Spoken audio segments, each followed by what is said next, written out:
നമ്മളെ തെക്കേ ഇന്ത്യക്കാർക്ക് ഏറ്റവും കൂടുതൽ ഇഷ്ടമുള്ള ഒരു ഡിഷാണ് സാമ്പാർ. ഈ സാമ്പാറിൻ്റെ കഥ എന്താണെന്ന് നിങ്ങൾക്കറിയണ്ടേ?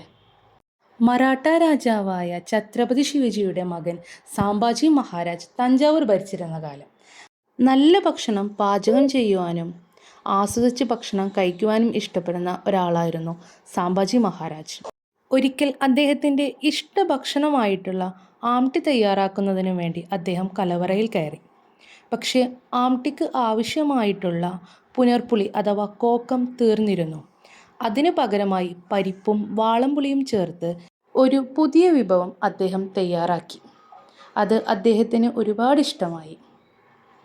പിൽക്കാലത്ത് ആ കറി അദ്ദേഹത്തിനോടുള്ള ബഹുമാനാർത്ഥം സാമ്പാർ എന്ന പേരിൽ അറിയപ്പെട്ടു. ഇന്ന് തെക്കേ ഇന്ത്യക്കാർക്ക് ഒഴിച്ചുകൂടാനാവാത്ത ഒരു വിഭവമായി മാറിക്കൊണ്ടിരിക്കുകയാണ് നമ്മുടെ സാംബാജിയുടെ സ്വന്തം സാമ്പാർ.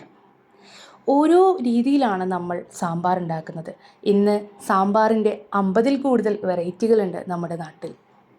അന്ന് സാംബാജി മഹാരാജാവ് കോക്കം തീർന്നതിൻ്റെ പേരിൽ ആ പാചകം അവിടെ നിർത്തിയില്ല. അദ്ദേഹം വാളംപുളി വെച്ചിട്ട് പുതിയൊരു വിഭവം ഉണ്ടാക്കി. അത് ലോകപ്രസിദ്ധമായി. അതുപോലെ തന്നെ നമ്മളും എന്തെങ്കിലും ഒന്ന് തീർന്നു പോയി എന്നതിൻ്റെ പേരിൽ ഒന്നും തുടങ്ങാണ്ടിരിക്കരുത്. എന്താണോ നമ്മുടെ കയ്യിലുള്ളത് അത് വെച്ച് നമ്മൾ തുടങ്ങുക.